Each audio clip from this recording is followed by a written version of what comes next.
Okay, hello. We're going to go over the third part of this week's homework, which was about rectilinear motion. This is one of the applications of differentiation. Sorry, one second. So here we go. There was a packet called Applications of Differentiation, which is a super long packet that has a million more of these optimization and curve sketching problems. But I don't think we're going to do all these because it's just too much. In the video that you hopefully watched, that was recorded 5 years ago, we did 2 of these problems, so here's one more, and so it's two pages we're going to do right now. One simple, straightforward problem, and then one that's a little bit more interesting. Okay, let's go. We are given a position function, so we have some object, and the background understanding is that this object is moving along some kind of number line. So we have some one-dimensional space, and that one-dimensional space has been marked out with real numbers. You can think of it as miles or units or centimeters or whatever you want.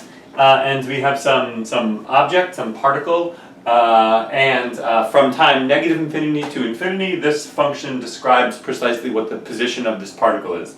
And the position refers to the location on the number line.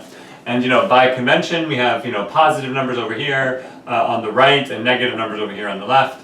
And so this function outputs, for example, if you plug in 0 here, you get 4 times negative 4, negative 16. So at time 0, this object is to be found at, I guess they do introduce the units as being meters per second for this problem. So at time 0, the object is at negative 16 meters on this number line.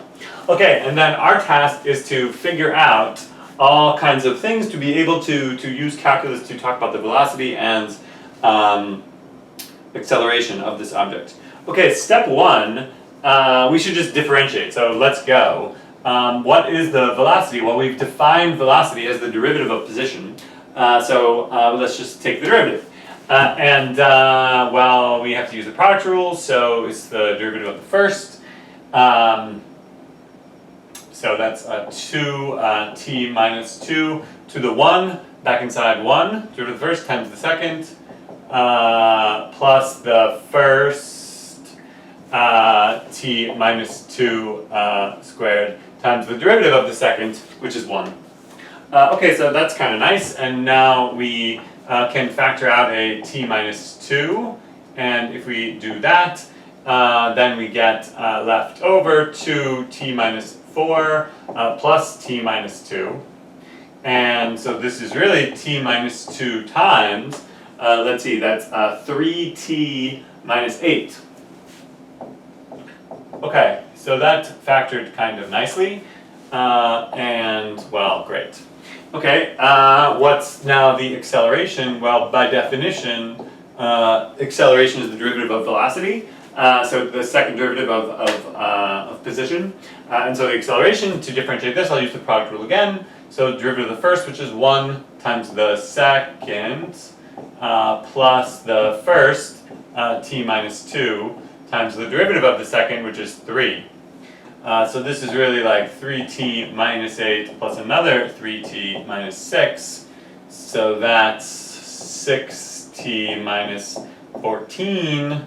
So I don't know, maybe we take out which is also just 3t minus, something went wrong? 2t minus, what should we do? Okay, whoops. Way back here I screwed up. Apparently I did 2 times 4 is 6, perhaps, is what I did wrong. That should be a 10. Okay, I need to be more careful. So that makes the rest of this all wrong. So that's minus 10 first times the second. So the first times the second plus the first times, yeah. So that's 10, and that would be probably the only thing that was wrong, I guess. Yeah. But anyway, that's 6t minus, not 10, but minus 16. So that's 2 times 3t minus 8. So there it is. Okay, so sorry about that. So the answer, well, that's the answer. Okay, so now what? Well, now I put it all together, man. I put it all together by making overlapping number lines for both position, velocity, and acceleration. So, what is the number line for my position? So I'll label this S, and I see that the position is sort of the relevant point where I should be looking at the position is 2 and 4.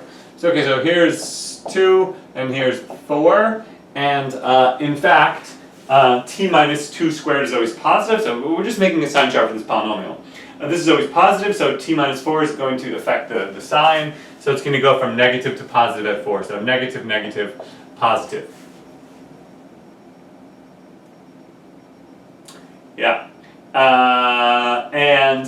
What that means is that starting at time negative infinity, and this makes sense if you plug in like negative a million, this will be negative, which means my position will be negative. In other words, this object, if you're still thinking of it as moving along a line, this object will be way over here. And then, by the time I get to t equals 2, my position will be 0, so it'll be here, but then it must turn back around again, because it's still, for t equals 3, for example, this is still going to be negative. But then finally, when I get to t equals 4, will be positive, and it's going to look something like that.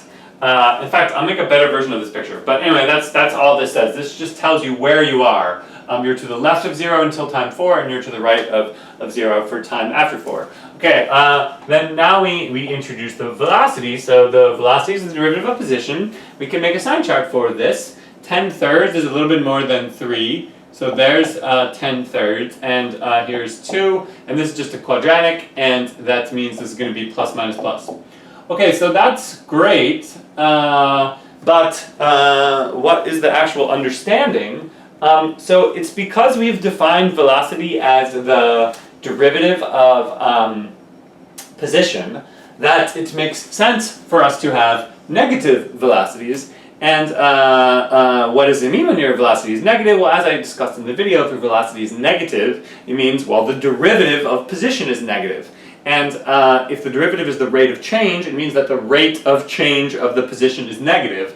In other words, the position number is decreasing. And if the position number is decreasing, it just means that the number which refers to the position is getting smaller, which is another way of saying we're moving to the left. So by introducing this technical term velocity, which is distinct from speed, we can account for the fact that sometimes the velocity is positive and sometimes the velocity is negative, and it tells me whether the position is increasing or decreasing. And so, more casually speaking, when the velocity is positive, we're moving to the right. When the velocity is negative, we're moving to the left. And when the velocity is positive, we're moving to the right again. Okay, and now this is, I think, the hard one, which is acceleration. And here we've defined acceleration as the derivative of velocity. But we also have this word, accelerate, that we use in common speech. But this is a technical definition of acceleration, which is a little different from the way we use it colloquially. Here we see that this is just a linear function, acceleration is, and it changes sign at 8 thirds.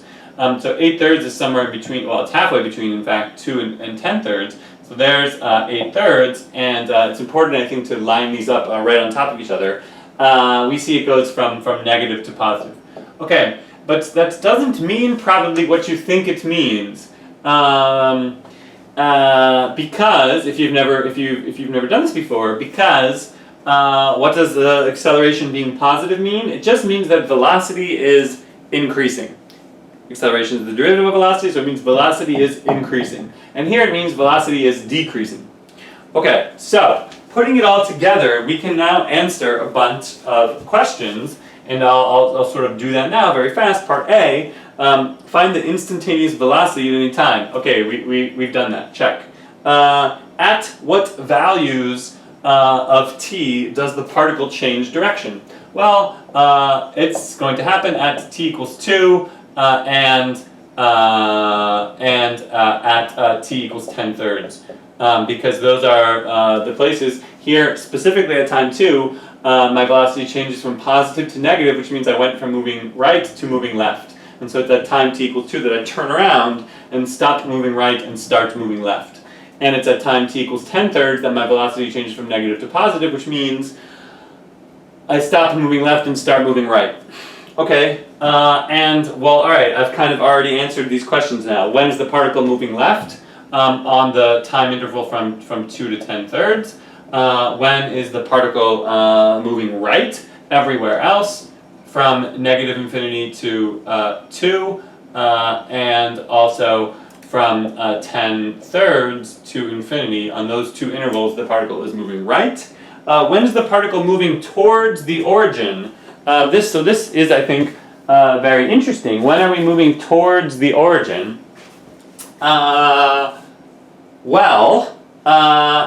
You can compare the position and velocity function. And you're going to be moving towards the origin when you are on the right, towards the origin, right? So it boils down to when S and V have different signs. And that's because if they have different signs, for example, on the interval from negative infinity to 2, this negative means I'm on the left-hand side of my number line, but I'm moving right. And if I'm on the left moving right, then I'm moving towards the origin. But also, if I'm interpreting this correctly, from 10/3 to 4, I am still on the left, but now moving right. And so if I'm, again, on the left moving right, so it's 10/3. Okay, find the acceleration at any given time. We did that. When is the particle speeding up? Okay, this is, I think, the hardest part of this whole thing. When is the particle speeding up? Well, what does speeding up mean? Speeding up means that your speed is increasing. And there are two ways that your speed can be increasing. You can be going 50 miles per hour velocity, and your velocity is getting bigger. So that is happening, for example, here at 10/3, on the interval from 10/3 to infinity. My velocity is both positive, which means I'm moving to the right, but also my velocity is increasing, which is really what a positive acceleration is telling me. If my acceleration is positive, it means my velocity is increasing. If my velocity is positive and increasing, it means that the absolute value of my velocity is getting bigger. And the absolute value of velocity is just speed. So speeding up, I'm speeding up on that interval. But I am also speeding up, this is the counterintuitive part, I think, on the interval 2/8/3, because on the interval 2/8/3, my velocity is negative. But my acceleration is also negative. And so what that means is that the definition of acceleration is that the velocity is decreasing. But since the velocity is a signed quantity, if the velocity is decreasing, that means it's negative and decreasing. So that means you're going from negative 5 miles per hour to negative 10 miles per hour. That would be an example of a velocity which is negative and decreasing. In other words, the magnitude of your velocity, which is just speed, is getting bigger. And so in fact we are speeding up. And when are we slowing down? We're slowing down in just all the reverse situations. So from negative infinity to 2, we're slowing down because my velocity is positive but decreasing. And the other time is from 8/3 to 10/3. 8/3 to 10/3 is also true because my velocity is, sorry, bad handwriting. My velocity is negative but increasing. But if my velocity is negative and increasing, if a negative number is increasing, it means becoming less negative. In other words, the magnitude is getting smaller. In other words, we're slowing down. Okay, hopefully that was pretty clear. So the culmination of all of this, thinking-wise, is this kind of exciting, I think it's exciting, problem on the following page. And I think I got 10 minutes to do this. And I gotta hop on a Zoom call, so let's go pretty fast. Here we go. This is this problem. It says, I'll read it out loud. It's number 11 on page 10. When a model rocket is launched, the propellant burns for a few seconds. accelerating the rocket upward. After burnout, the rocket coasts upward for a while and then begins to fall. A small explosive charge pops out a parachute shortly after the rocket starts downward. The parachute slows the rocket to keep it from breaking when it lands. The graph below shows velocity data from the flight. And what I asked you to do is a million things. Write a paragraph explaining the shape of the graph in terms of the situation described above. Note the sign, slope, and concavity of the velocity in your explanation. Alright, so if you learned everything from the past 2 weeks about when a function is increasing and decreasing and what it means to be concave up and concave down, but now we're applying it, and note that we're applying it to a velocity function. So let's go. I will draw this velocity function here, and let's see, I'll kind of do something like this. So what happens? Way up here, I guess, at 190, I have a peak. And that peak occurs at time 2. And my velocity is initially 0, and then it goes... and then, so this is velocity versus time. And then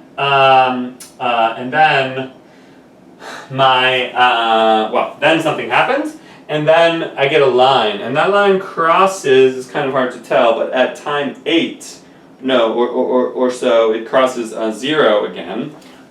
So 2, 4, 6, 8, it crosses 0, and at time 10.8, I suppose, it's now going to be down at negative 90. So negative 90 at, this is 8, and this is 10, 12, so 10.8 is down here. So hopefully that looks reasonably good. Oh man, I hopefully finish this. And then it seems to be, this might actually be more clear than it is on the paper, that there's some sort of coasting kind of thing that happens where this looks like this.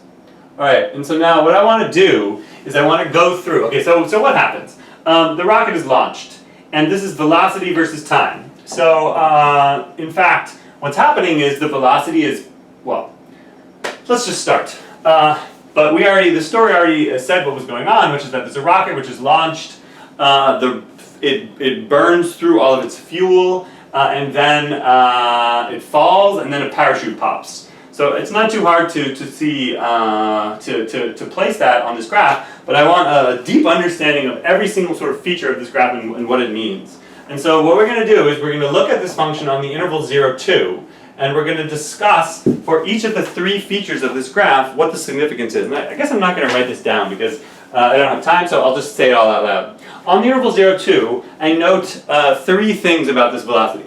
I note that my velocity is positive. I note that my velocity is increasing, and I note that my velocity is concave up. What is the significance of these 3 things in sort of normal words? Well, if the velocity is positive, that just means that the rocket is going up. Because up means the position is getting bigger. That's the height of the...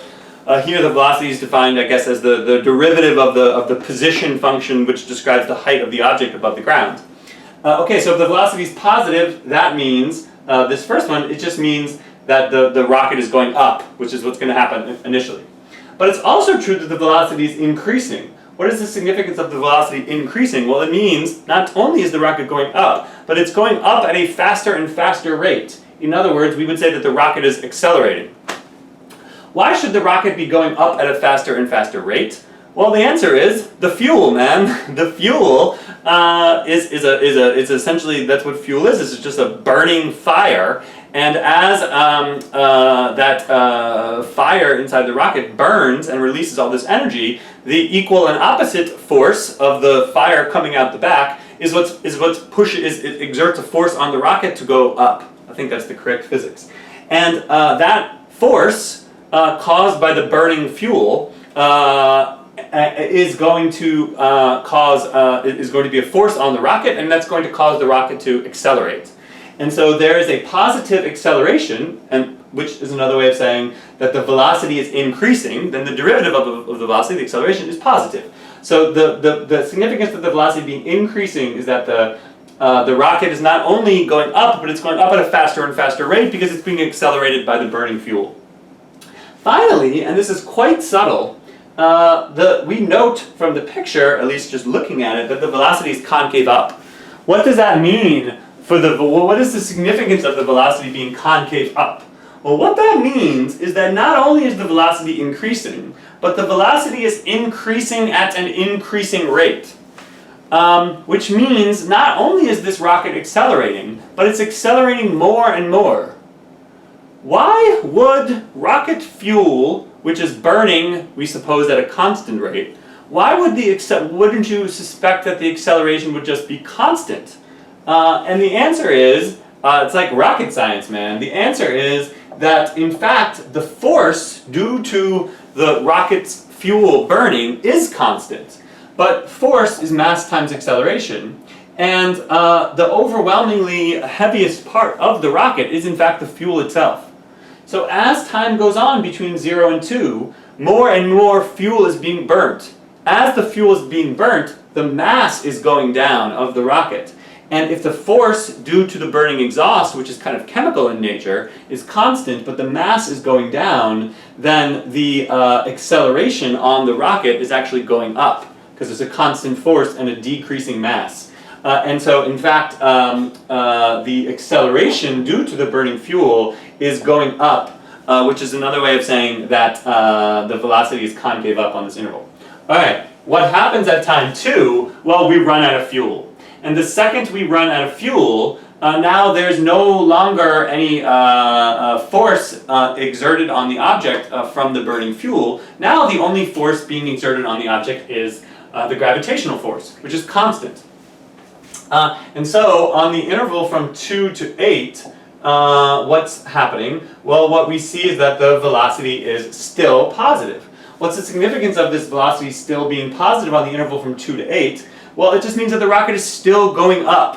So, of course, that's what happens in real life, not like cartoons. As soon as the fuel starts burning, it doesn't mean that the rocket immediately starts falling down. The rocket is going very, very fast, and so it's going to keep going up for a while. But what we do notice is that the velocity is positive, which means the rocket is still ascending during this interval. But of course, we also see that the velocity is decreasing. What does it mean for the velocity to be decreasing? It means that, the speed of the rocket is going down. The rocket is slowing down. Of course the rocket is slowing down once the fuel has burnt up, because now there's nothing the only force acting on the object is gravity, and that's accelerating the object in a downward direction. And this also explains why, so if I ask you to describe the concavity here, that's kind of a trick question, because this function is neither concave up nor concave down on this interval. It's just linear, which is a sort of a third option. Which is to say that another way to interpret this is that the acceleration is constant. The rate of change of the velocity is constant. The slope of this velocity function is constant on the interval 0, 8, of course. And that's completely to be expected, because the only force acting on the object is the force due to gravity, and the force due to gravity is constant. And as the mass of the rocket is not changing, the acceleration due to gravity is constant on that interval. What happens at 8? Well, now the velocity goes from being positive to negative. Running out of time here. So if the velocity goes from positive to negative, now 8 is just the place where the rocket hits its peak. So this is where the rocket hits its peak, and then it starts falling down. So on this interval from 8 to 10.8, which is where something exciting happens, once again we can ask, what's the sign of the velocity? Answer, negative. And the significance of that is that the rocket is now falling down. Note that the rocket is also, or that the velocity is also decreasing on this interval, which is to say that that now the velocity is negative and getting smaller. So even though the velocity is decreasing, in normal words we would say that the rocket is speeding up. it's speeding up because the rocket's now hit its peak and it's falling down. But if you're negative and decreasing, then you're speeding up because the absolute value of the velocity is getting bigger. Okay, and once again, there's no concavity. It's just linear because once again, the only force acting on the subject is gravity, which is a constant acceleration, which causes a constant acceleration. Okay, and then finally at 10.8, something happens, which is the parachute pops out. When the parachute pops out, a bunch of stuff starts happening. Well, let's try to articulate one at a time which features of this graph can be explained in which ways. First of all, we can note that, of course, the velocity is still negative. And what is the significance of that? It means the rocket is still falling. Well, of course, the velocity should still be negative because when the parachute pops, you still fall down, just more slowly. And now we also see that now the velocity is increasing. But we're being very sort of careful and sophisticated about this because the velocity is increasing, but it's still negative, which means it's becoming less negative. So if your velocity is negative and increasing, you're becoming less negative, the magnitude is getting smaller, which is another way of saying you're slowing down on this interval. I hope you guys are getting all this. And then the last one, which I think is also very, very difficult to explain, is we can't help but notice that V is concave down here. What is the significance of V being concave down?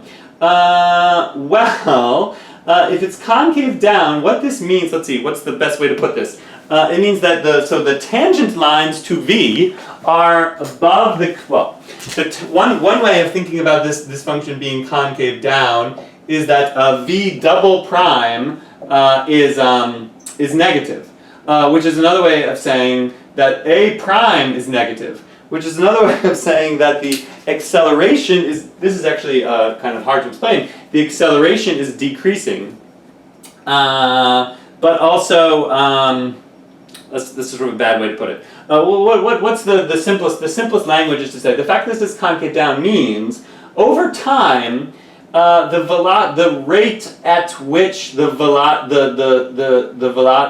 the rate at which the rocket is slowing down. That's the normal way of putting it. The rate at which the rocket is slowing down. So why should the parachute do that? Why should the parachute, this actually maybe now matches common sense, right? That a parachute is going to slow you down, but the rate at which the parachute slows you down is going to slow down. At first, when you pop the parachute, you're going to slow down quite rapidly, but then as time goes on, you will slow down slower and slower, and in fact, there's even kind of some asymptotic, I think, behavior. There's some asymptotic behavior here in which, at some point, you will be going with a parachute after it's done all of its work, so to speak, at a constant of velocity.